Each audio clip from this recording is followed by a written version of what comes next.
समझते हैं तो उसका बड़ा कुरूप चेहरा होता है, यानी अधिक बाल होते हैं मुंह पर। तो जब भगवान श्री कृष्ण जामवंत की बेटी जामवंती से विवाह करके लाए तो मैया रुक्मिणी से कहा कि हे रुक्मिणी जी, हम विवाह करके लाए हैं, आप जरा एक काम करना और उनकी आरती कर देना। ठीक है। आज एक कबरा में जामवंती को बंद कर दिया भगवान ने। जब जामवंती को एक कमरा में बंद कर दिया तो भगवान मैया रुक्मिणी को लेकर आए और जामवंती से कहकर गए कि जब तक मैं आवाज नहीं दूं, जब तक दरवाजा मत खोलना। जब तक मेरी आवाज नहीं आए दरवाजा नहीं खोलना। आज जामवंती को एक कमरे में बंद कर दिया और मैया रुक्मिणी आई और रुक्मिणी आने के बाद में आज भगवान कहते हैं रुक्मिणी देखो जामवंती इतनी सुंदर है, इतनी सुंदर है। बोले कितनी सुंदर? बोले जिभ्या से वर्णन नहीं हो सकता। भगवान किसके लिए कह रहे हैं? उसके लिए कह रहे हैं कि जिसका बिल्कुल कुरूप चेहरा है। भगवान आपने कथा श्रवण की, कुब्जा 3 जगह से टेढ़ी थी, जैसे है ना स्टैंड माइक का, ऐसा 3 जगह से टेढ़ी, लेकिन भगवान क्या कहते हैं कुब्जा से? ये कहते हैं ए सुंदरी। क्यों? क्योंकि भगवान तन को नहीं देखते कि आपका तन कैसा है। भगवान ये नहीं देखते कि आपने हाई स्कूल की, इंटर की, बीए, एमए, डबल, नहीं। भगवान देखते हैं कि आपका मन कैसा है, आपकी भावनाएं कैसी हैं, आपका कर्म कैसा है। न जाने कौन सी बात पर ये मोहन रीझ जाता है। आज भक्तों मेरे ठाकुर कहते हैं कि जामवंती इतनी सुंदर है, इतनी सुंदर है कि जामवंती महाराज कुछ वर्णन नहीं किया जा सकता। तो आज मेरे भगवत प्रेमियों क्या हुआ? आज मैया रुक्मिणी कहने लगी कि जामवंती इतनी सुंदर है, यदि मैंने मन क्रम वचन से श्री कृष्ण को अपना पति माना है तो जामवंती मेरे ही समान सुंदर बन जाएगा। मन में विचार किया। आज मेरे भगवत प्रेमी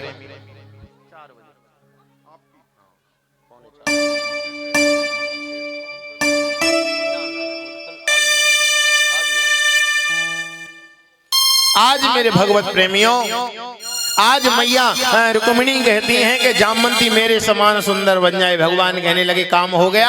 आज भगवान ने आवाज दी, जामवंती ने दरवाजा खोला, मां रुक्मिणी के समान सुंदर बने। भगवान कृपा करें तो क्या सुंदर नहीं बन सकते?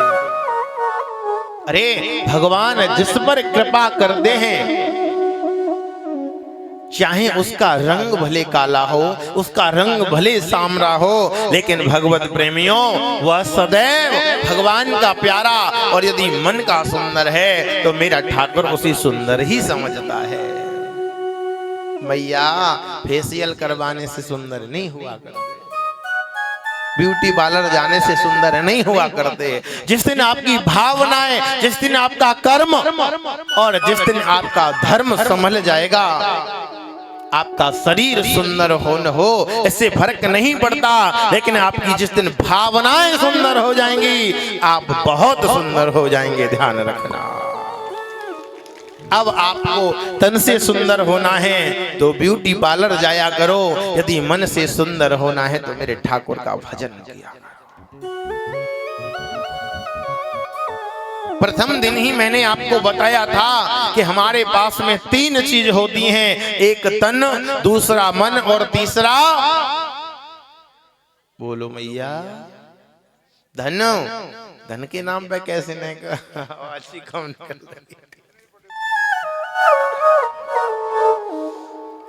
कि तन पवित्र सेवा किए, धन पवित्र करिदान, मन पवित्र हरि भजन से, तिरहोए त्रिविध कल्याण। यदि तन को पवित्र करना है तो सेवा करो, धन को पवित्र करना है तो दान करो, और यदि मन को पवित्र करना है तो मेरे ठाकुर का भजन करो। भगवत प्रेमियों, आज जामवंती मैया सुंदर हो गई। भगवान का 5वां विवाह, सूर्य की पुत्री यमराज की बहन और आपके बिल्कुल नजदीक रहने वाली कालिंदी मैया यानी यमुना से उनका विवाह हो गया। भगवान का 6वां विवाह भरतसेन की बेटी लक्ष्मणा के साथ हुआ। भगवान का 7वां विवाह मित्र वृंदा के साथ हुआ, जो उज्जैन की बड़ी सुंदर राजकुमारी हैं। और भगवान का 8वां विवाह भद्रा के साथ में हुआ। अब भगवान के कितने विवाह हो गए? भगवान के विवाह हो गए, बोलो भैया, 8 विवाह हो गए।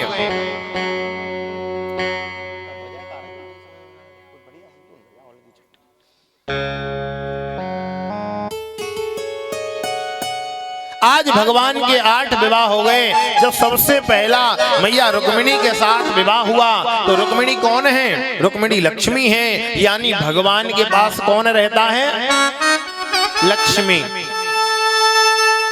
तो भगवान सबसे पहले लक्ष्मी वास करती है। उसके बाद भगवान का विवाह सत्यभामा के साथ हुआ। भगवान कौन है?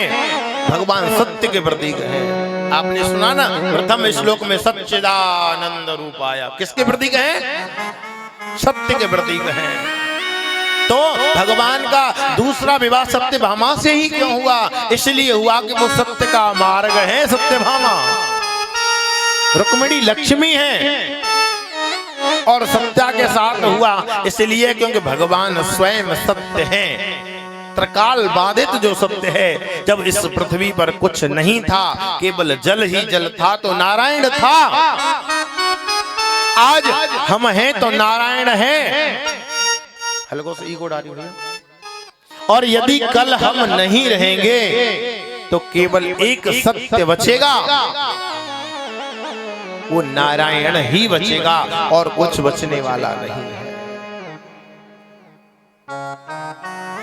आज भगवान के जितने विवाह हुए वो भगवान के साथ में, जैसे रुक्मिणी है, सत्यभामा है, कालिंदी है, यमुना है। यमुना के साथ विवाह क्यों हुआ? यमुना का वर्णन हमने आपको बताया था, एक बार पुनः बताते हैं कि जाने यमुना जल पान कियो, बाने अमृत पान कियो ने कियो। समझ रहे होंगे अब तो, दोबारा व्याख्यान में आ रहा है। जाने यमुना जल पान कियो, बाने अमृत पान कियो ने कियो। जाने वृंदावन धाम कियो, कोई और धाम कियो ने कियो। जानिया कृष्ण को नाम लियो, कहू और को नाम लियो ने लियो। जो मानव न भजया कृष्ण को नाम, पाने मानव जन्म लियो न लियो। जो मानव जन्म लेकर के कृष्ण के नाम से दूर भागता है, तो मानव जन्म लियो न लियो बराबर हो गया, लेना और न लेना। इसीलिए भक्तों, हमारे शास्त्रों ने कहा है कि एक घड़ी आधी घड़ी, आधियों में पुण्याधि, और एक बार जो नाम जपे, भागो है जाए बेड़ा। तो स्वामी जी क्या कहते हैं बेटा राहुल, कि जा सुनाम सुमिरत एक बारा, जा सुमिरत एक बारा, उतर ही नर भव सिंधु अपार।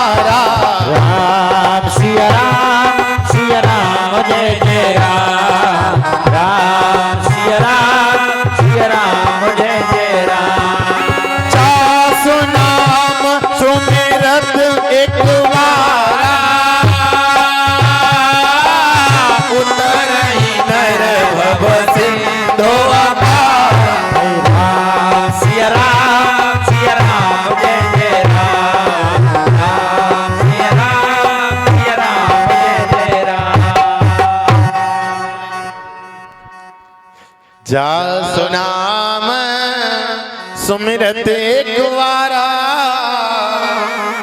उतरहि नर भव सिंधु अपार। कितनी बार मैया बोलो मैया। सारी कथा हमें और आचार्य जी ने कहनी है कि जो तुम भी बताओगी। एक बार जासु नाम सुमिरत एक बार। एक बार यदि आपने हृदय से नाम भगवान का सुमिर लिया तो भगवान आपके हृदय में बैठ जाए। और जिस दिन मेरा ठाकुर आपके हृदय में विराजमान हो गया तो मैं सत्य कहता हूँ माँ, दावे से कहता हूँ ये दुनिया आपको झूठी लगेगी, ये दुनिया असत्य है। और इस बात को मैं नहीं कहता, तीनों लोकों के नाथ भगवान भोलेनाथ कहते हैं। उमा कहूँ मैं अनुभव अपना, सत हरि भजन जगत सब सपना। इस बात को कोई व्यक्ति नहीं कह रहा है, इस बात को आचार्य नहीं कह रहे, इस बात को व्यास नहीं कह रहे, इस बात को देवादिदेव महादेव कह रहे हैं। जास नाम सुमिरत एक बार। भगवत प्रेमियों, एक बार मेरे ठाकुर का हृदय से नाम सुमिर लो, आपका भव से बेड़ा पार हो जाएगा। एक घड़ी आधी घड़ी, एक घड़ी आचार्य जी कितने मिनट की होती है? शायद 24 मिनट की होती है। हमारे पास घंटे कितने होते हैं?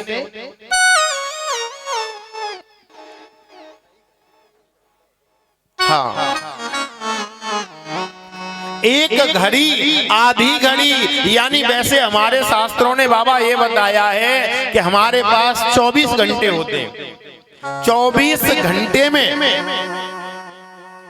हमको 8 घंटे सोना चाहिए, 8 घंटे संसारिक कार्य करना चाहिए और 8 घंटे ईमानदारी से भजन करना चाहिए।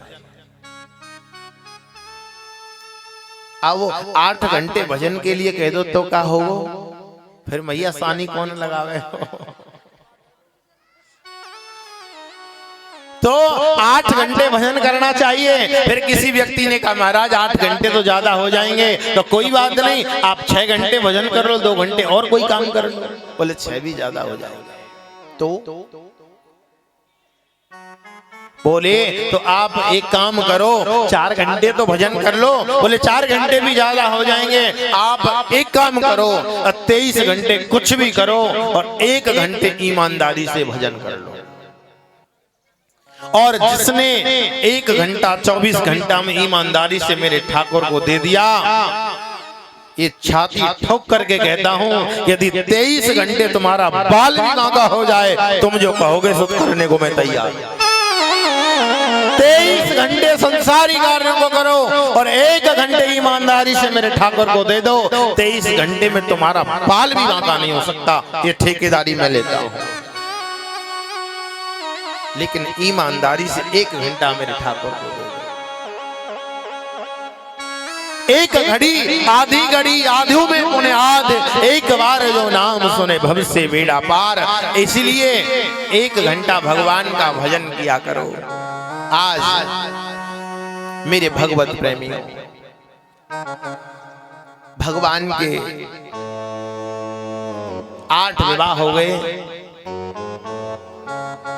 और श्री सुखदेव जी महाराज कहते हैं परीक्षित आज तुम्हें 7वां दिन है, आज आप प्रेम पूर्वक कथा श्रवण करेंगे तो मैं आज श्रीमद् भागवत कथा का सार आपको बताऊंगा, क्योंकि आज 7वां दिवस है और आज वो तक्षक आएगा और उसके काटने से तुम्हारी मृत्यु हो जाएगी।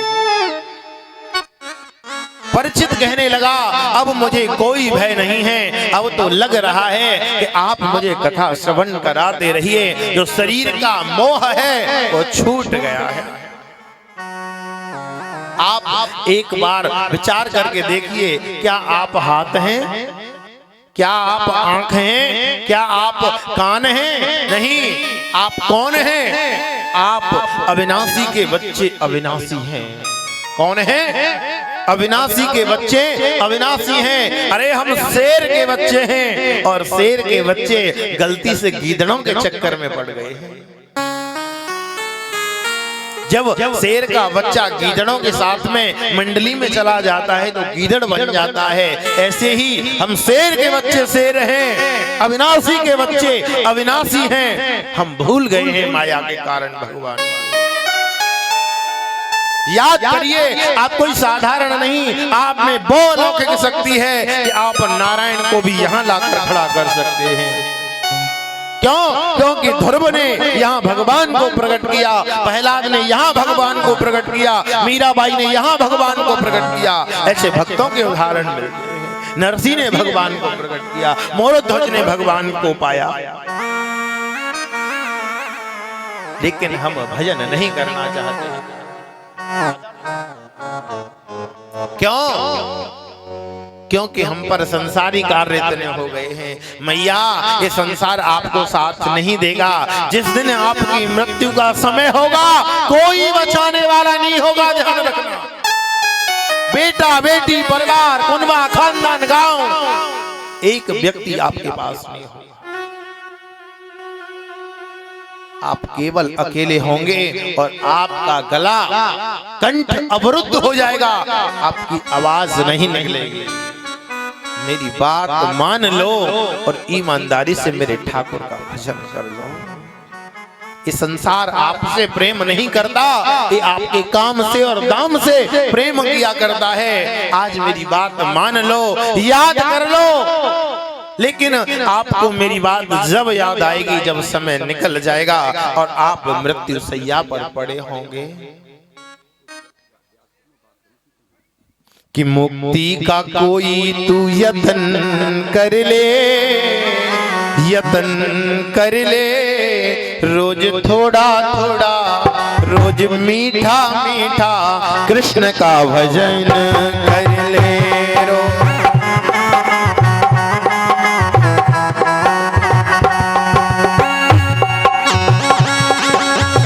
मुक्ति का कोई तू जतन कर ले, मुक्ति का कोई तू जतन कर ले।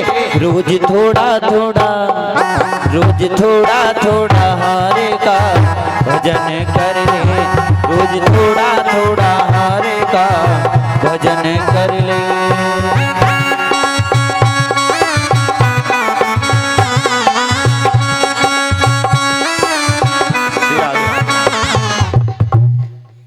मुक्ति को जतन न करनो का मैया। बाबा कैमरा वाले तो मना करनो का। उठाएं दोनों हाथ और क्या? रोज थोड़ा थोड़ा कृष्ण का भजन कर ले, थोड़ा हरे का भजन कर ले। भक्ति करेगा बड़ा ही सुख पाएगा, भक्ति करेगा तो बड़ा सुख पाएगा। आत्मा का पाप सदा ही धुल जाएगा, भक्ति से आत्मा का मैल धुल जाएगा। भक्ति के साथ मनन कर ले, भक्ति के साथ सत्मनन कर ले। रोज थोड़ा थोड़ा, रोज थोड़ा थोड़ा हरे का भजन कर ले। रोज थोड़ा थोड़ा हरे का भजन कर ले। हरि बोल।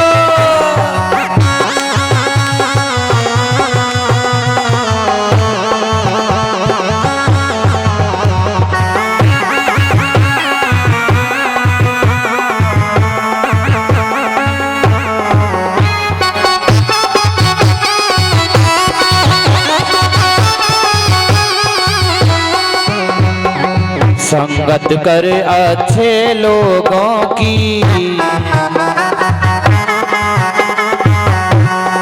संगत कर अच्छे लोगों की। दवा मिल जाएगी सभी लोगों की।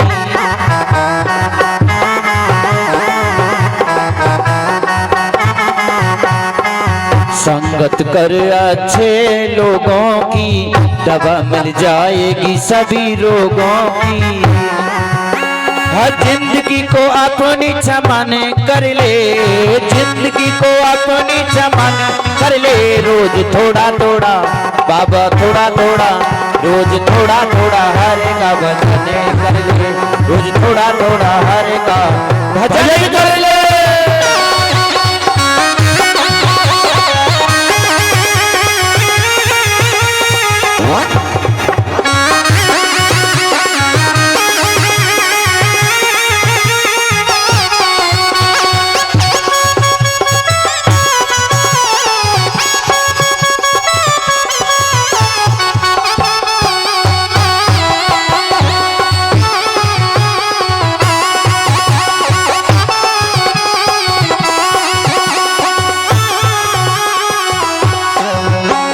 मुक्ति का कोई तू जतन कर ले, मुक्ति का कोई तू जतन कर ले। रोज थोड़ा थोड़ा, रोज थोड़ा थोड़ा, रोज थोड़ा थोड़ा हरे का भजन कर ले, रोज थोड़ा थोड़ा हरे का भजन कर ले, रोज थोड़ा थोड़ा हरे का भजन कर ले। हो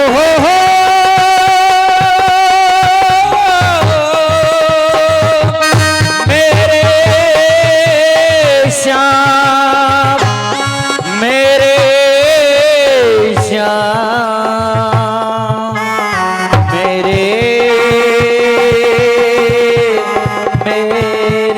श्याम। बोली बंगे बिहारी लाल की जय, बोली ब्याजी महाराज की जय, बोली परीक्षित जी महाराज की जय।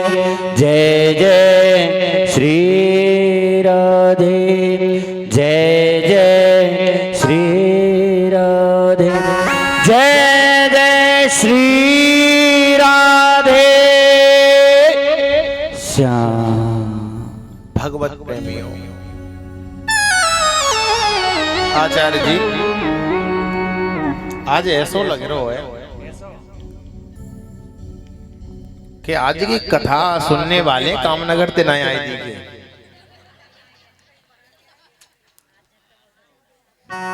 ऐसा लग रहा है कि आज आप सब ब्रजवासी हैं, क्योंकि सबके माथे पर चंदन लग रहा है। तो ऐसा लग रहा है कि आप कामनगर ते नए आए, सब मथुरा वृंदावन ते कथा श्रवण करके आए।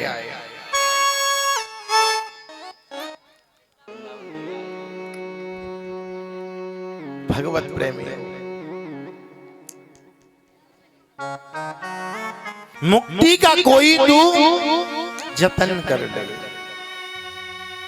यदि आप हृदय से वास्तविक अपनी मुक्ति चाहते हो, बार बार जन्म मरण से छुटकारा चाहते हो, तो ईमानदारी से मेरे भगवान का भजन कर लो। और जो भगवान का ईमानदारी से भजन करता है ना, एक बार क्या हुआ कि भगवान श्रीमन नारायण क्षीर सागर में शयन कर रहे थे। क्यों ज्ञान वैराग्य बाबा? तो क्षीर सागर में शयन कर रहे थे। शयन करते करते नेत्र बंद कर लिए भगवान ने। जब नेत्र बंद कर लिए तो मैया लक्ष्मी कहने लगी कि हे नाथ, आप नेत्र बंद करके किसका भजन करते?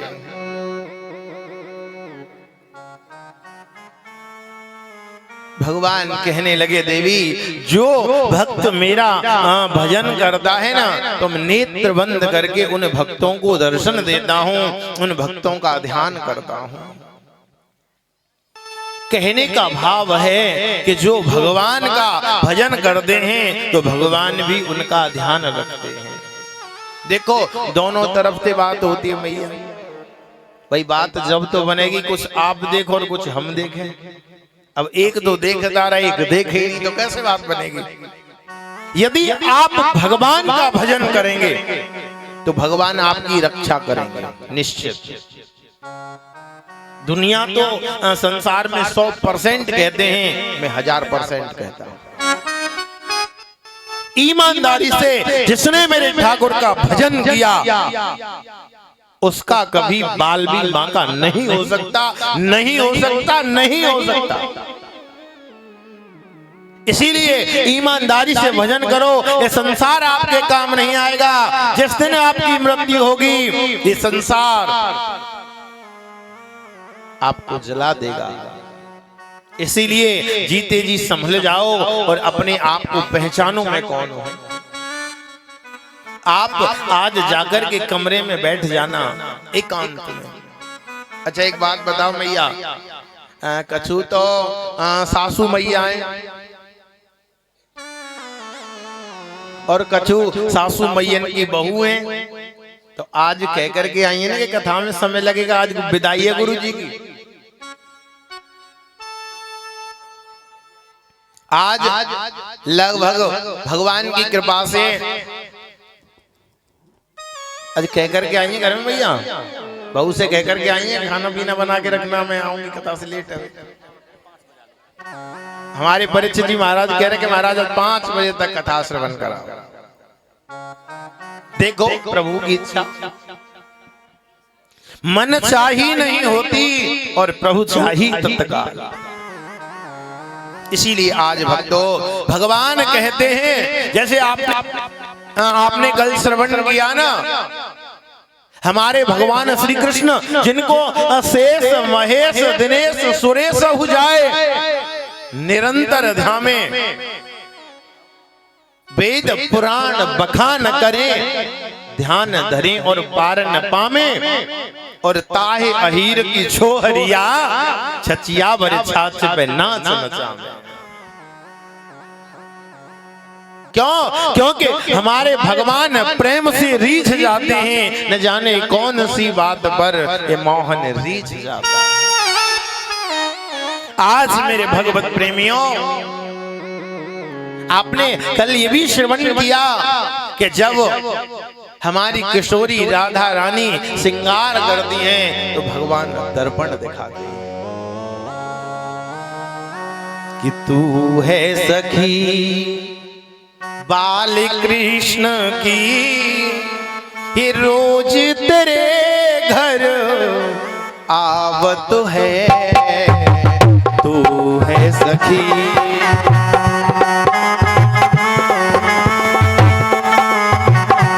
घर आवत है रोज सखी। किसे सुमहेश जाको ध्यान धरत है। किसके लिए?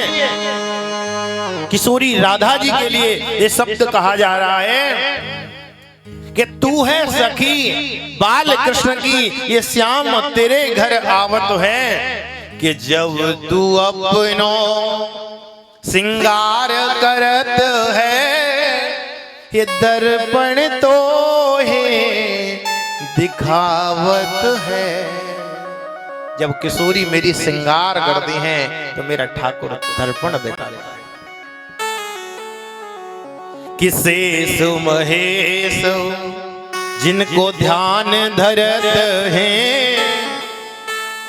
कि सब कोई जिनके गुणन बखानत, वो तेरो ही गुण गावत है, तू है सखी बाल कृष्ण की, रोज तेरे घर आवत है। क्यों आते हैं भगवान? क्योंकि प्रेम है। प्रेम ही पत्थर की दीवार बना देता है, और प्रेम ही तो है जो पत्थर में भगवान बना देता है। भक्तों आइए उसी प्रसंग पर चलते हैं। आज भगवान के कितने विवाह हो गए थे मैया? हाँ जी 800 बता रहे हैं। 5 और 4 तो 9 है, दिखे मैया जी। अच्छा 4 और 4 भगवान के 8 विवाह हो गए। सुखदेव जी महाराज कहते हैं परीक्षित, एक भौमासुर नाम का राक्षस है, और ये भौमासुर नाम का जो राक्षस है, इसके मन में विचार आया कि बड़े बड़े राजघरानों में जाता और राजघरानों में जाकर के जो सुंदर कन्याएं होती उनको उठा करके लाता।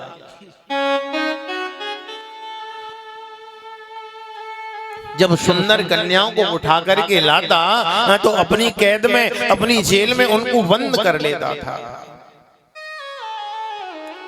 मन में उसने ऐसा विचार किया, क्योंकि सारी बात मन की ही तो है।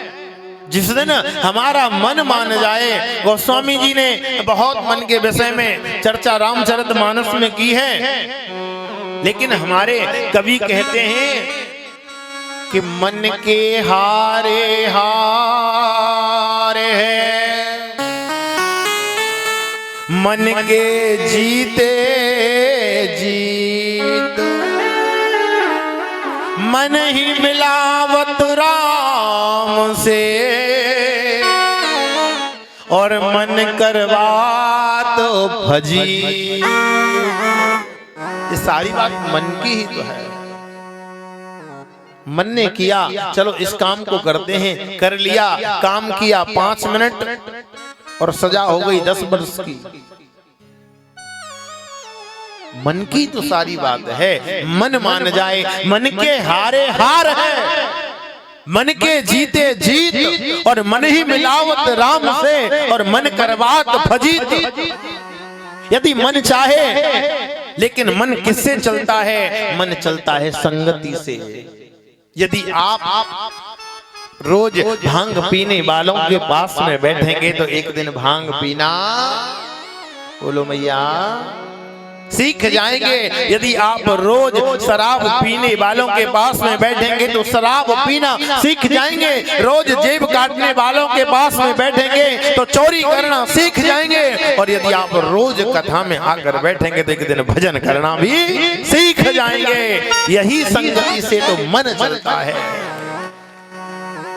कि मन के हारे हारे है और मन के जीते जीत, और मन ही मिलावत राम से, मन करवात भजी। इसीलिए मन को राम में लगाओ। अब मन को बस में कैसे करना है ये सीख लो। 3 बातों को याद रखो मन को कब्जे में करना है। करना चाहते हैं आप मन को कब्जे में? ऐसा न हो कि बात भी बताएं आप नहीं चाहते हो कि नहीं हमारा तो भैया सानी में ही अच्छा मन लग रहा है। सानी करो कोई बात नहीं, सेवा करो पशुओं की कोई बात नहीं। आज भगवत प्रेमी यदि मन को कब्जे में करना है तो सबसे पहले अपने आसन को जीतो। किसको?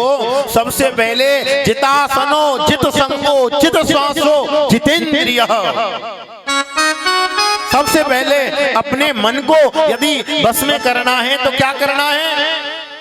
मन को बस में करना है तो पहले आसन को जीतो। 3 घंटा 35 मिनट जो व्यक्ति एक आसन से बैठ जाता है वो मन को जीत सकता है। 3 घंटा 30-35 मिनट जो जीत जाए, आसन पर बैठ ले, वो मन को जीत सकता है। और प्रातः काल योग करना चाहिए, सांसों को रोकना चाहिए। थोड़ा एक सांस कम लेनी चाहिए और ऐसे रोक करके योग करना चाहिए। जितासनो जित संगो जित श्वासो, यानी और फिर संगति को जीतना चाहिए।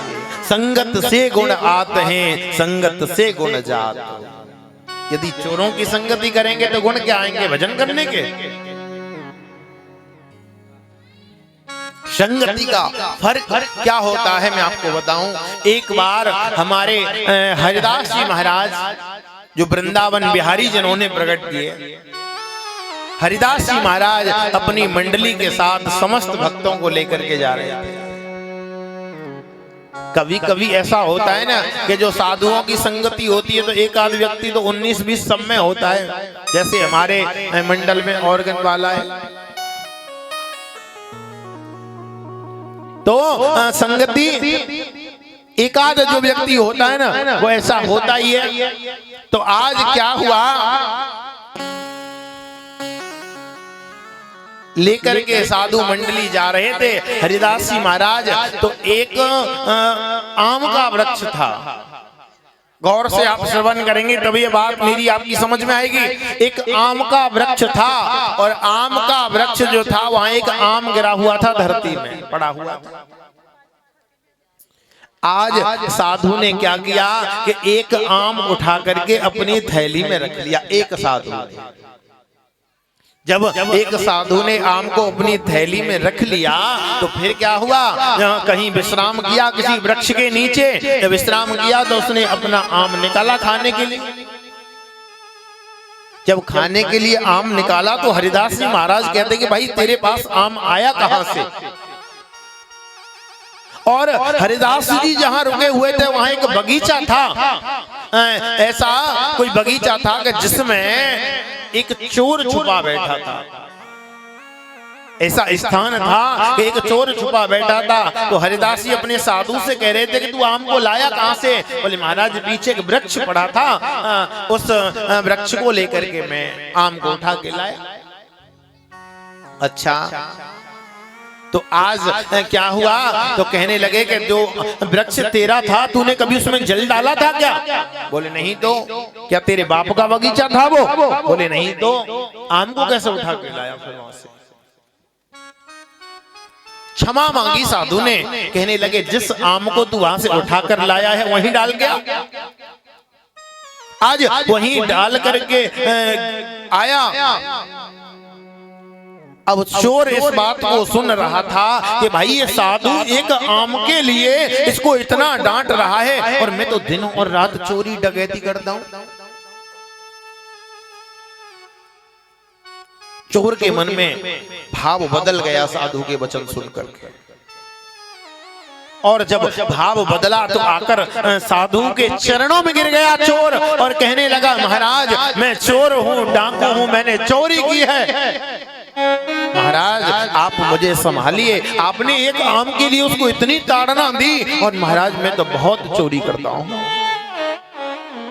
आज भक्तों साधु कहने लगे कि यदि हमारी बात मानो तो दो बातों में से एक बात मान लो। क्या। बोले या तो चोरी करना छोड़ दो या झूठ बोलना छोड़ दो। विचार किया, चोर थोड़े तेज तो होते ही हैं। विचार किया कि यदि महाराज मैं चोरी करता रहूं और झूठ नहीं बोलूं तो, और कोई बात नहीं चोरी करते रहना, झूठ बोलना बंद कर दो। अब जो चोरी करेगा वो झूठ जरूर बोलेगा। आज वचन ले लिया कि आज से मैं झूठ नहीं बोलूंगा। साधु ने कह दिया कि यदि झूठ नहीं बोलेगा तो मैं तो ये वचन देता हूं तेरा बाल भी बांका नहीं होगा। आज तो भक्तों क्या हुआ, कहने लगा अब तो गुरुजी ने वचन दे दिया बाल बांका नहीं होगा, अब तो कोई अच्छी सी चोरी डकैती करूंगा, बड़ी डकैती डालूंगा। आज क्या हुआ, चोर ने मन में विचार किया कि झूठ तो बोलना नहीं है और चोरी छोड़नी नहीं है। क्या हुआ, आज राजा के महल में जाने लगा। अब तो भैया ब्रज भाषा में बता दो, दिन दोपहर डकैती डार में जा रहा हूं राजा के महल।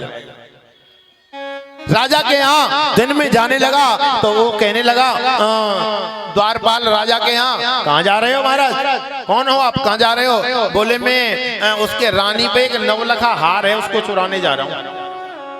क्योंकि सत्य बोलना है, झूठ तो बोलना नहीं है भाई, सत्य बोलना है ना। तब राजा के यहाँ जाकर कहने लगा कि नवलखा हार है उसको चोरी करने जा रहा हूं मैं। अब सैनिक ने समझा कि ये तो कोई राजा का खासा आदमी हमसे मजाक कर रहा है, जा भैया तू चला जा। सैनिक ने भेज दिया। अब तो जाकर के हार को चुरा करके चला आया, कोई पकड़ने वाला नहीं, चोर तो था ही साथ देर भाई। आकर के चलाया, उसको बता करके आया कि मैं नवलखा हार इस थैले में है और मैं चुरा करके ले आया हूँ। सैनिक बोला, कहने लगा भैया तू हमसे मजाक कर रहा है, चोरी करने वाला कोई बताता है कि मैं चोरी करूंगा, तू कोई राजा का अपना आदमी है। अब तो जैसे ही नगर में हल्ला हुआ कि राजा के यहाँ से चोरी हो गई, सोना गायब हो गया, राजा ने चारों तरफ घोषणा करवाई कि चोर को पकड़ा जाए। लेकिन महाराज सैनिक ने उस पर तो ध्यान ही नहीं दिया, सब में पता करी लेकिन सोना नहीं मिला। उसके बाद क्या हुआ, एक बार वो निकल करके जा रहा था कहने लगा कि भाई हमारे राजा का सोने का हार खो गया है। बोले मैंने कहा तो था कि मैं चुरा के ले गया हूं। अरे भैया, सैनिक कहने लगा तू काहे को रोज रोज मजाक करे हमसे, हम तो वैसे ही परेशान है, महाराज ने दंड दे रखा है। एक सैनिक ने जाकर सूचना दी महाराज कि एक कहता है कि उसने हार चुराया है। तो राजा कहने लगा उसने नहीं चुराया होगा, चोरी करने वाला बताई गई। राजा की भी बुद्धि घूम गई। अब तो एक ने कहा कि एक बार बुला के देख लो महाराज, हो सकता है। उसको बुलाया सभा में राजा ने, तूने मेरा हार चोरी किया? बोले किया।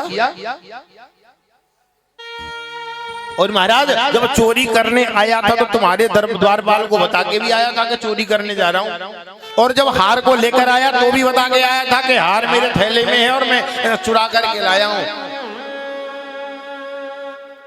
अच्छा एक बात बता, तू सत्य कैसे बोल रहा है? चोरी करने वाला तो झूठ बोलता है। क्यों भैया जी, आप नहीं बोले को?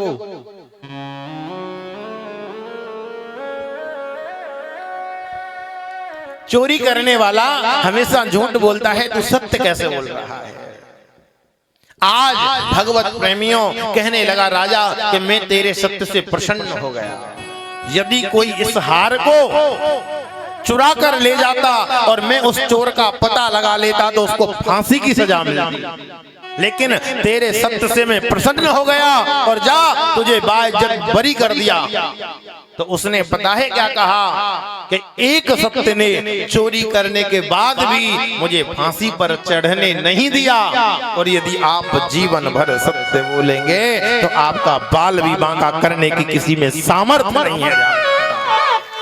इसीलिए जीवन में सत्य बोलने का संकल्प लीजिए, मन को भगवान में लगाइए। तो बाबा ज्ञान बैरागी बाबा कथा कहाँ चल रही, हम भूल गए, बताओ।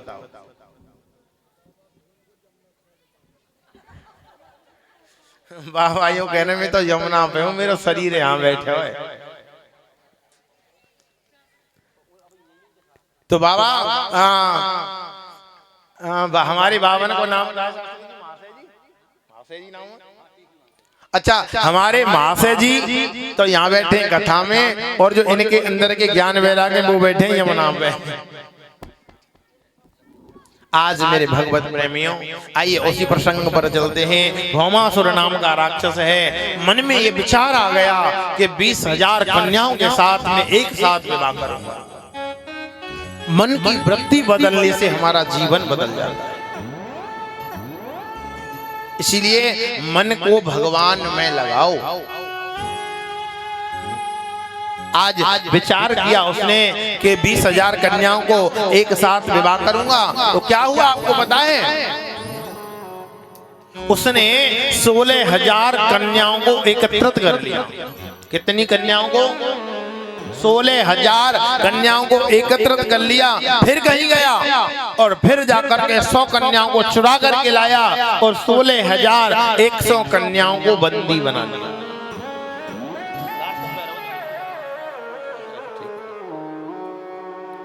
16,100 कन्याओं को बंदी बना लिया और वो गोपियां रोती हुई भगवान की पुकार करती हैं। किस प्रकार से भैया अनुज?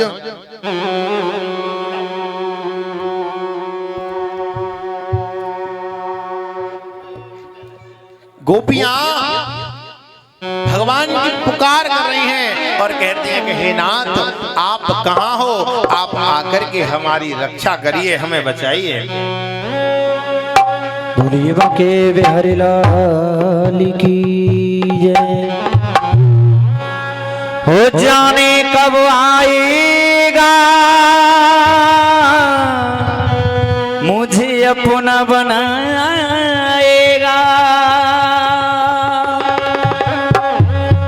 जाने कब आएगा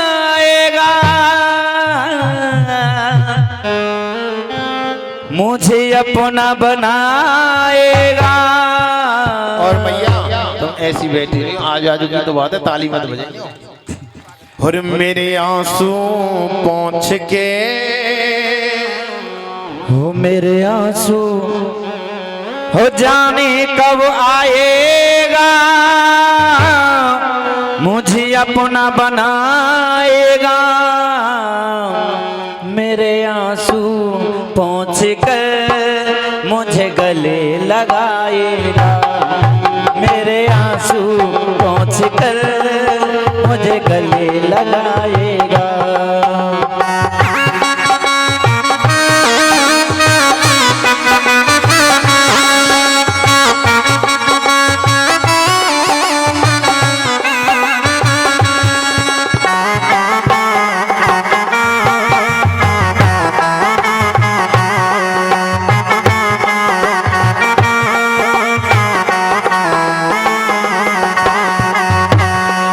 जाने कब आएगा मुझे अपना बनाएगा, जाने कब आएगा मुझे अपना बनाएगा, मेरे आंसू पहुँच कर मुझे गले लगाएगा, मेरे आंसू पहुँच कर मुझे गले लगाएगा।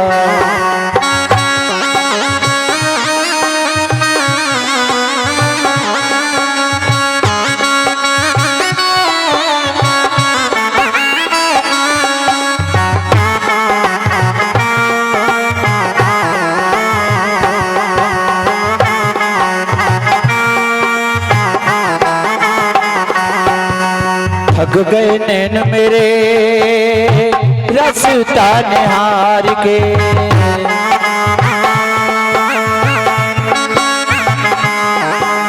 थक गए नैन मेरे रास्ता निहार के,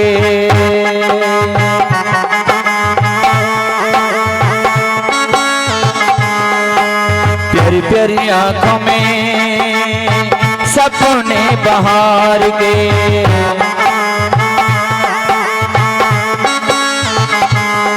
जीवन बन जाएगा जब कान्हा आएगा,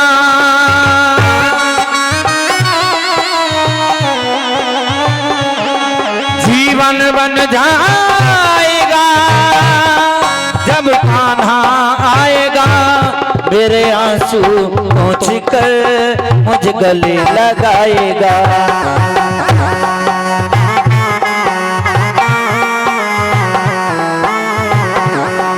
मेरे आंसू पहुँच कर मुझे गले लगाएगा। कब आएगा मेरा सामरिया, कब आएगा मेरा सामरिया, कब आएगा मेरा सामरिया, कब आएगा मेरा सामरिया। जो मैं ऐसा जानती प्रीत करे दुख हो, नगर डोरा पीटती प्रीत नगरियों को, है जो मैं ऐसा जानती प्रीत करे दुख हो, नगर डोरा पीटती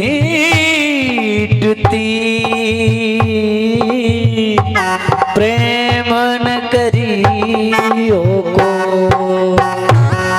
जीवन बन जाएगा जब कान्हा आएगा,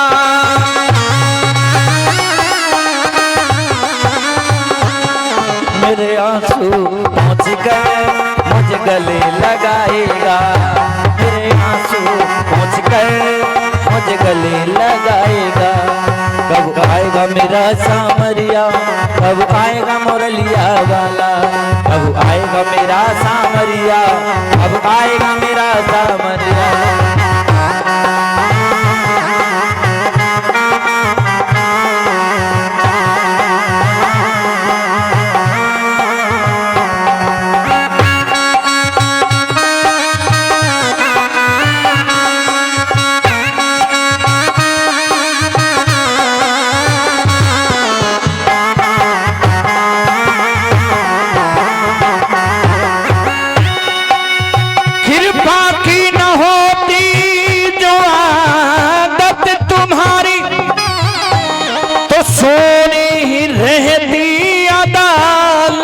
तुम्हारी न हम होते मुलजिम, न तुम होते हाकिम, न घर घर में होती इबादत तुम्हारी, न घर घर में होती इबादत तुम्हारी, न घर घर में।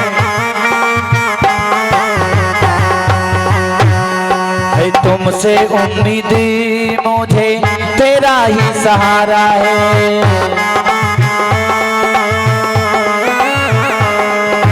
निर्बल गरीब हो श्याम कोई ना हमारा है।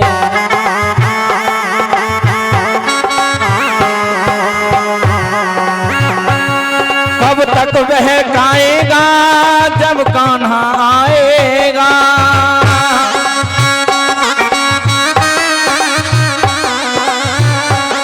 कब तक बहकाएगा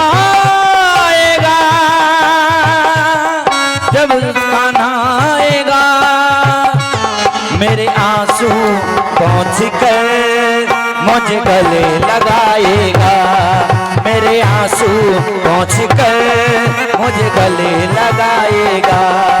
कब आएगा मुरलिया वाला, कब आएगा बसुरिया वाला, कब आएगा मुरलिया वाला, कब आएगा बसुरिया वाला।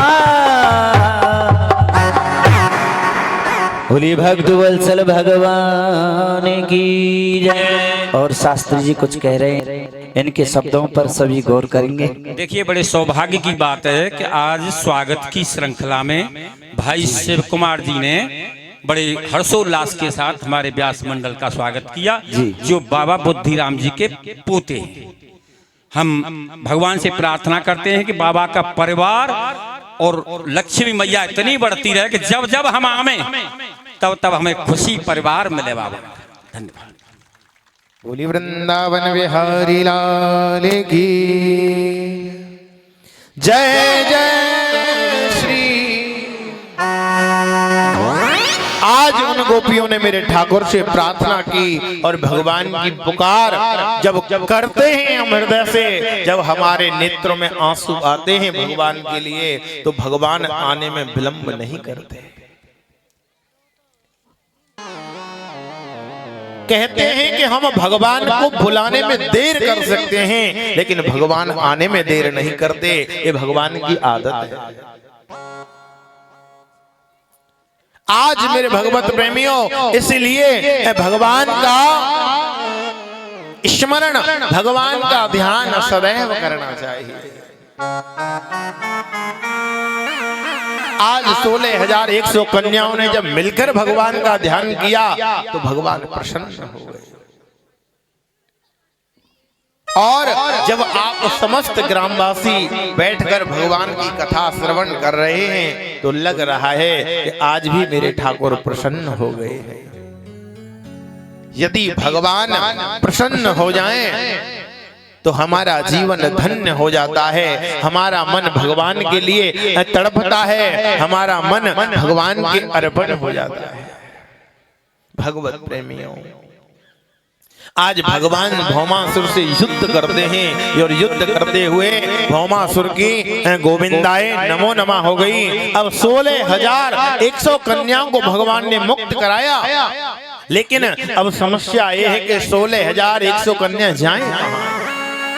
यदि घर जाएं तो घर वाले स्वीकार नहीं करेंगे, और यदि कहीं उनसे विवाह भी नहीं करेगा कोई राजा, तो आज वो सभी कन्याएं कहती हैं कि हमारे पास 2 ही मार्ग हैं। पहला मार्ग तो यह है कि किसी कुएं में गिरकर हम अपने प्राणों को त्याग दें, या दूसरा मार्ग यह है किसी अधर्म आचरण पर चली जाएं। भगवान कहते हैं देवियों, यदि आपको बुरा न लगे, एक मुहूर्त में एक साथ 16,100 कन्याओं से भगवान ने विवाह कर लिया और आप चुप बैठे बिना ताली बजाए। भगवान ने 16,108 कन्याओं से विवाह कर लिया और आज भगवान के कुल विवाह कितने हो गए? 16,100। इधर तो ज्यादा आवाज आ रही है, इधर की पार्टी कमजोर सी लग रही है। 16,108 भगवान ने विवाह हो गए। भक्तों हम कहते हैं कि भगवान ने इतने विवाह क्यों किए, इतने विवाह किए। तो एक बात मैं आपको बताऊं भैयाओ, भैयन की संख्या तो वैसे बहुत ही ज्यादा कम है, लेकिन आवाज तो पूरे गांव में पहुंच रही है। जब आपकी एक पत्नी है तो सुबह से शाम तक जाते हो ड्यूटी पे और शाम को आते हो, क्यों भैया सही है? सुबह के जाते हैं शाम को आते हैं, और थोड़े से लेट हो जाए तो भैया फोन से हेलो कर देती हैं। अगर थोड़ा बहुत लेट हो गया तो बज हमारे आके फिर गरम गरम। इसीलिए आज भगवत प्रेमियों भगवान ने 16,108 विवाह किए और उनका पालन भी किया, उनको सम्मान भी दिया। ये 16,000 भगवान के जो विवाह हैं ये वेद के मंत्र हैं, ये कर्म कांड के मंत्र हैं, उपासना कांड के मंत्र हैं। ये हमारी दृष्टि में केवल देखने में जीव हैं कि ये स्त्री है, ये पुरुष है, लेकिन सत्यता की बात यह है कि वह वेद के मंत्र हैं, वेद की ऋचाएं हैं वो, और भगवान के रोम रोम में ब्रह्मांड है। वेद जिनसे निकला है, जो वेद का ही स्वरूप है। श्रीमद् भागवत महापुराणों साक्षात अप्रत्यक्ष कृष्ण एव ही। श्रीमद् भागवत कोई किताब नहीं, कोई पोथी नहीं, अप्रत्यक्ष कृष्ण एव ही, ये साक्षात कृष्ण है। आप ये न समझें कि कोई भागवत की किताब रखी है, ये वृंदावन से चलकर भगवान ही आपके गांव में पधारे हैं, इसमें कोई संदेह नहीं है। आज मेरे भगवत प्रेमियों भगवान के 16,108 विवाह हो गए और मैया रुक्मिणी पर पुत्र भी हो गया, श्री प्रद्युम्न जी महाराज।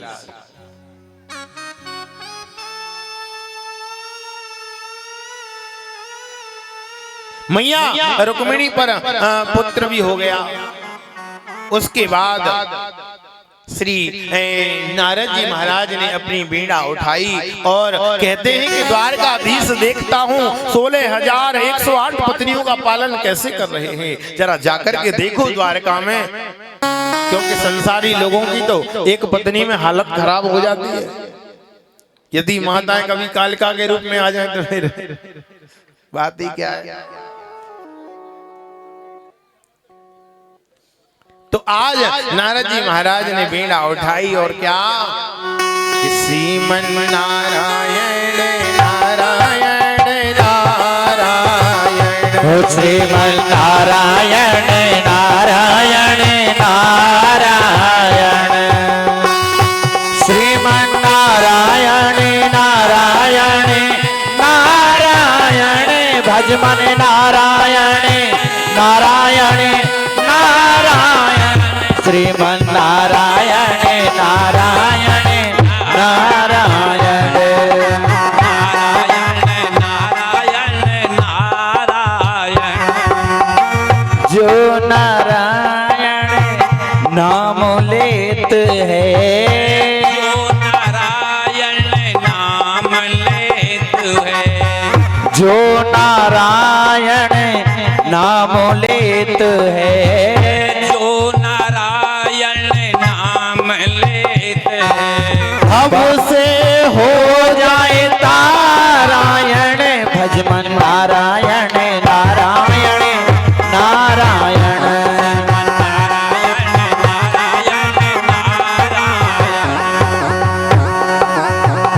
शक्ति नारायण नारायण नारायण, शक्ति नारायण नारायण नारायण, शक्ति नारायण नारायण नारायण, शक्ति नारायण नारायण नारायण, मुक्ति नारायण नारायण नारायण, नारायण नारायण नारायण, बोली नारायण भगवान की जय, जय जय श्री राधे श्याम। कैसे हिचक रहे हो ज्यादा महाराज? हाथ मत उठवाओ, 6 दिन आते मैया गाली दे रही है हमें तुम्हें। आज आज और दे लेंगी तो का है। कोई बात ना है, 2-3 घंटा की बात हो रही है। जय जय श्री, अभी हाथ उठे राधे, जय जय श्री राधे श्याम। भगवत प्रेमियों, आज नारद जी महाराज द्वारका में प्रवेश कर जाते हैं। अब द्वारका में जैसे ही प्रवेश किया तो नारद जी की बुद्धि भी चकरा गई, क्योंकि भगवान की माया ऐसी है कि हिरण्याकश्यपु को वरदान दिया कि तू न दिन में मरेगा न रात में, ब्रह्मा जी ने, न पृथ्वी पर मरेगा न आकाश में। लेकिन जब भगवान नरसिंह ने मारा तो अपनी छंगाओं पर रख करके चीर दिया, क्योंकि खा गया, चक्कर खा गया। अरे ब्रह्मा भी चक्कर खा गया। भगवान नारायण की माया तो ऐसी है कि उस माया के स्वरूप में ब्रह्मा जैसे भी चक्कर काट जाते हैं, तो हम जैसों की तो बात ही क्या है। खा गया, चक्कर खा गया। अरे ब्रह्मा भी चक्कर खा गया, न दिन में मरू न रात में, ऐसा वरदान पा गया और फिर भी मारा गया। इसीलिए भक्तों, भगवान की माया से बचने का एक ही उपाय है कि चलती चाकी देख कर और गया कबीरा हंस। रोने की तो आपने सुनी होगी, पुरानी कहावत है रोने की तो, कि चलती चाकी देख कर गया कबीरा हंस, और जो कीली के साइड में बोई गया बच। यानी मछुआरा देखा है आपने? आपके पास तो यमुना है, मछुआरे आते होंगे यहाँ। मछुआरा जो होता है वो जाल फेंकता है, और जो मछली उसके चरणों में आ जाती है वो जाल में, बोलो मैया, जो मछुआरे की शरण में आ जाती है, चरणों में आ जाती है, वो जाल में नहीं फंसा करती। इसी प्रकार यदि संसार की माया से बचना है तो भगवान के चरणों में आ जाओ, माया का असर नहीं हुआ करता। अभी किसी व्यक्ति ने कहा था कि महाराज जी, आप जहाँ कथा करते हैं तो सब जगह कलयुग होता है, तो आप जहाँ कथा करते हैं वहां कलयुग नहीं होता? मैंने कहा होता है। आप जहाँ कथा करते हैं वहां भी कलयुग होता है? मैंने होता है। तो फिर कथा का महत्व क्या हुआ? मैंने कहा हम समझाया उसको कि भाई देखो, आप बहुत तेज गर्मी पड़ रही हो, जेठ की दोपहरी बहुत तेज गर्मी पड़ रही हो, और किसी कमरे में ठंडा ठंडा एसी चल रहा है। जैसे अब हवा आती है ना, एसी जैसी तो आती है पंडाल में, ठंडा ठंडा एसी चल रहा हो, और आप धूप में से निकल करके उस एसी कमरे में चले जाएं तो उस कमरे में आपको गर्मी लगेगी? यानी उस कमरे में गर्मी की जो मात्रा है वो शून्य हो जाती है। क्या हो जाती है? शून्य। यानी उसका कुछ महत्व तो नहीं रह जाता। इसी प्रकार, लेकिन ऐसा तो नहीं कि पूरे विश्व में से गर्मी खत्म हो गई, उस कमरे में गर्मी का प्रभाव शून्य हो जाता है। इसी प्रकार कलयुग तो संपूर्ण ब्रह्मांड में है, लेकिन जहां भगवान की कथा होती है, जहां भगवान का कीर्तन होता है, वहां कलयुग शून्य हो जाता है, कलयुग का कोई महत्व नहीं रह जाता। इसी प्रकार अब जब तक भगवान की कथा में बैठे हैं तो कलयुग का कोई प्रभाव नहीं पड़ सकता। जब तक आप भगवान की कथा सुनेंगे, कीर्तन करेंगे, सत्संग करेंगे, तो कलयुग शून्य पर रहेगा। शून्य से कुछ होता नहीं। इसीलिए अब नारद जी महाराज वहां आए और भगवान की लीला के चक्कर में पड़ गए। प्रवेश किया द्वारका में तो सबसे पहले देखा तो भगवान चौपड़ खेल रहे हैं। एक जगह देखा तो भगवान ज्ञान का उपदेश कर रहे हैं, एक जगह देखा तो बच्चों के साथ खेल रहे हैं, एक जगह देखा तो स्नान कर रहे हैं, एक जगह देखा तो प्रसाद पा रहे हैं। नारद जी ने की बुद्धि चकरा गई, मन काम करना भूल गया, क्योंकि भगवान की माया भक्तों इतनी विचित्र है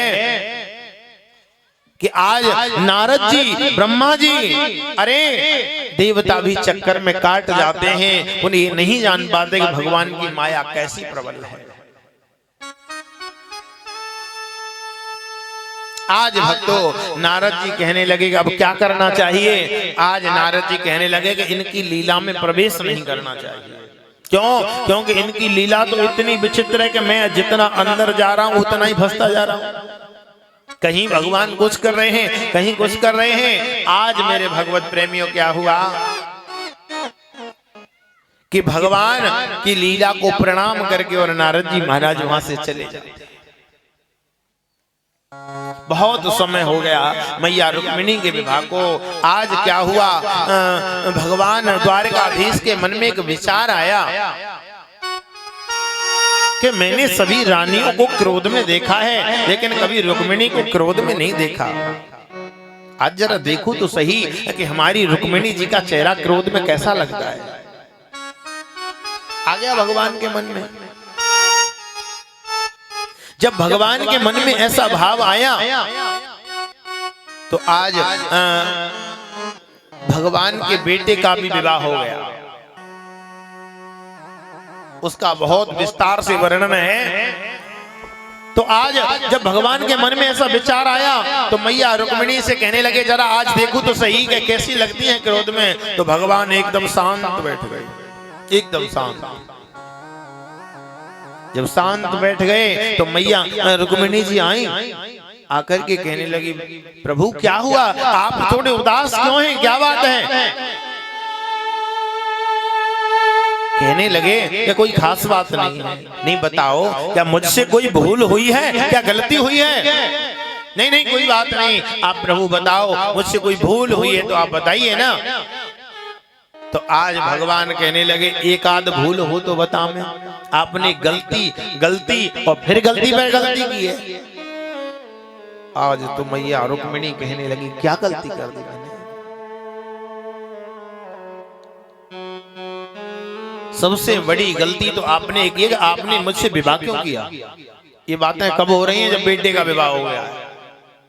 आजकल की माता होती तो ठीक बना देती, 2-3 दिन रोटी न देके।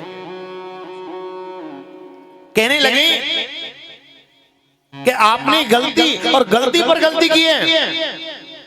आपने पहली गलती तो ये कि मुझसे विवाह क्यों किया। अरे बड़े बड़े राजकुमार तुमसे विवाह करना चाहते थे। अच्छा, मैया रुक्मिणी को क्रोध नहीं आया, शांत एकदम गंभीर हो गई। तुम कहोगी कि इसीलिए विवाह कर लिया कि ये दुनिया तुम्हारा गुणगान गाती है। अरे कौन गुण गाता है हमारा, ये बाबा जी भिखमंगे मेरा कीर्तन करते हैं जिन पे खाने के लिए कुछ नहीं होता। आप कहोगी कि इसीलिए विवाह कर लिया कि तुम द्वारका के राजा हो। अरे ये द्वारका भी किसी की दी हुई है, मेरी नहीं है। और तुम कहोगी कि मैंने तुम्हारा वीरता में बड़ा नाम सुना था। अरे सब राजाओं की जरासंध के डर की वजह से इस द्वारका में रहता हूं। तुम कहोगी अजी मैंने तो तुम्हें सुना था कि तुम देवकी नंदन हो। भगवान कहने लगे यहाँ भी गड़बड़ है। कोई देवकी नंदन कहता है, कोई यशोदा नंदन कहता है, कोई कहता है कि वासुदेव का है, कोई कहता है नंद बाबा का है, कोई कहता है कि अवतरित हुआ। यहाँ भी गड़बड़ है, माता पिता का भी नहीं पता। भगवान ने ऐसे ऐसे शब्द मैया रुक्मिणी से कहे यदि आप चाहो तो अब भी हम आपका विवाह शिशुपाल से करवा सकते हैं। जब इतनी बात हम मैया रुक्मिणी ने सुनी एकदम मूर्छित हो गई, गिर गई पृथ्वी पर। भगवान कहने लगे ये तो गड़बड़ हो गया। मैं तो ये सोच रहा था कि क्रोध में आकर के कहीं 2-4 शब्द मुझसे बोले, जरा देखूं तो सही कि क्रोध में ये लगती कैसी है। आज भगवान ने 4 धारण की और 2 हाथों से भगवान मैया रुक्मिणी को उठाते हैं और 1 हाथ से पंखा झल रहे हैं। भाई पति पत्नी का संग हर स्थिति और परिस्थिति के लिए है। यदि पत्नी बीमार हो तो क्या पति भोजन नहीं बना सकता?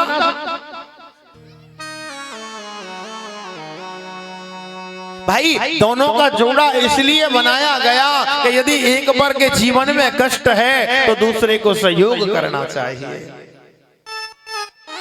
आज भगवान मैया रुक्मिणी के लिए पंखा झल रहे, एक हाथ से दोनों हाथों से उठाया और आज मैया रुक्मिणी को मूर्छा दूर हुई, होश में आई तो कहने लगी कि हे नाथ, आपने कुछ गलत नहीं कहा। आपने कहा कि मेरा और तुम्हारा मेल कहाँ है, तो आपने गलत नहीं कहा, आपने सही कहा, क्योंकि वास्तव में मेरा और तुम्हारा मेल नहीं है। हे तो मेरे नाथ, कृपा करके आपने मुझे अपना लिया है। कहाँ तो मैं एक अविद्या मोह माया में फंसी हुई नारी, और कहाँ आप योग के स्वामी अधीश्वर। वास्तव में मेरा और आपका मेल नहीं है।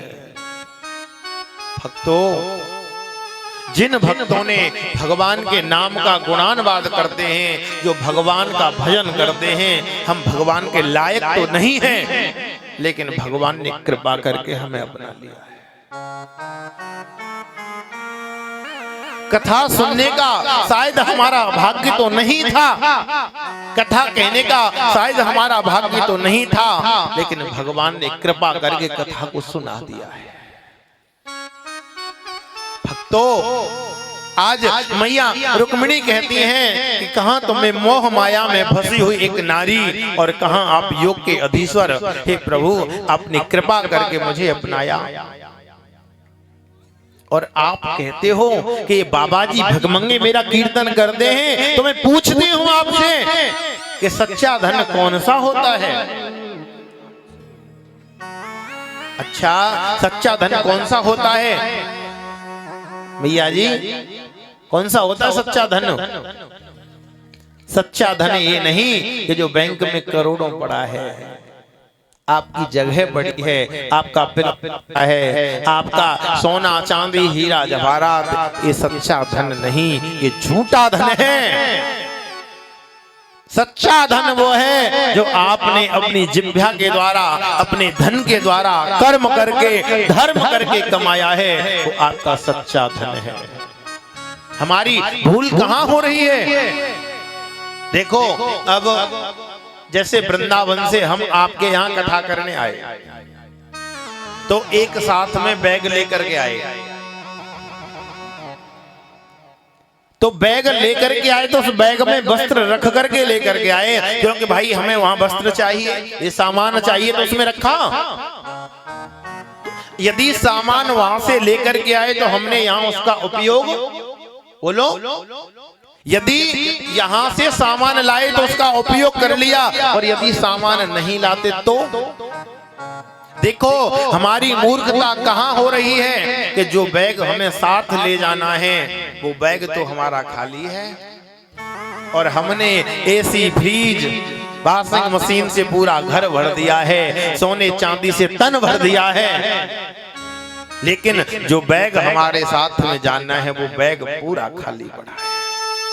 इसीलिए संसार का घर भरे न भरे इससे फर्क नहीं पड़ता, क्योंकि यही रह जाने वाला है। लेकिन जो आपने ईमानदारी से भगवान का भजन किया है, इसीलिए भजन के बैग को भर लो, भजन की झोली को भर लो, तुम्हारा कल्याण हो जाएगा।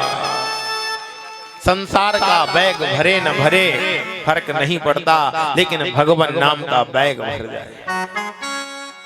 आज मैया रुक्मिणी कहती हैं, आप कहते हो कि यदि आपने काले से विवाह कर लिया, अरे तुम काले हो, जब तो तुम्हारे 16,108 विवाह हुए, और कहीं आचार्य जी की तरह गोरे होते तो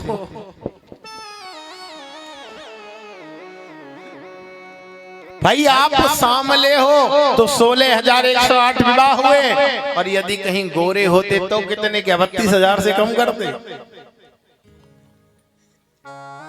आज मैया रुक्मिणी